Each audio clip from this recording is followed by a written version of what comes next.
السلام علیکم ورحمۃ اللہ وبرکاتہ۔ دوستو، میں آج آپ کے ساتھ شیطان کی فرعون کو نصیحت کا واقعہ شیئر کروں گی۔ ایک مرتبہ فرعون کے سامنے شیطان ظاہر ہوا اور اس نے فرعون سے پوچھا کہ تجھے کس نے خدا بنایا ہے اور تیرے اندر ایسا کون سا کمال ہے کہ تو اپنے آپ کو خدا سمجھ بیٹھا ہے؟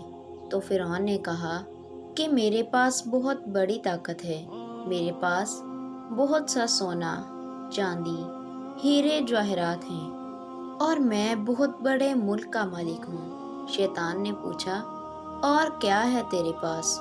فرعون نے کہا، میرے پاس اندرونی ایسی طاقت ہے جو تیرے پاس نہیں۔ شیطان نے کہا، دکھاؤ۔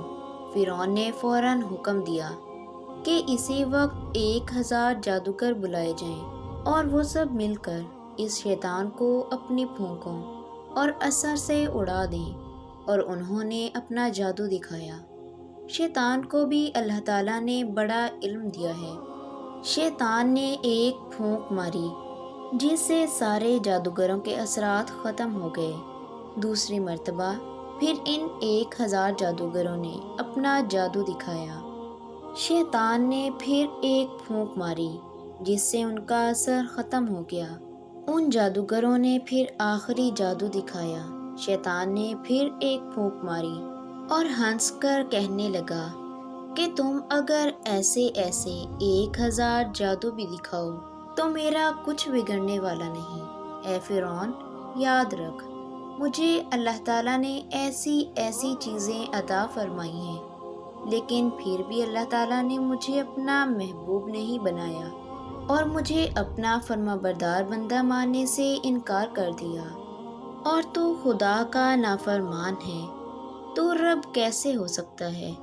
علماء کرام اس واقعے کے بعد لکھتے ہیں کہ انسان اگر خدا کی نافرمانی شہوت کی وجہ سے کرے تو اس کا گناہ اللہ تعالیٰ معاف فرما دیتے ہیں۔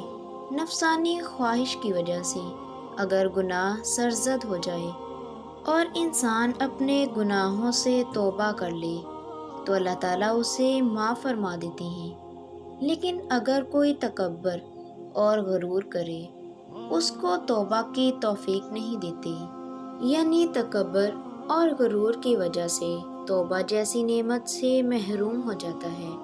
اللہ ہم سب کی حفاظت فرمائے، آمین ثم آمین۔ ویڈیو اچھی لگی ہو تو چینل کو سبسکرائب کر دیں۔ اللہ حافظ۔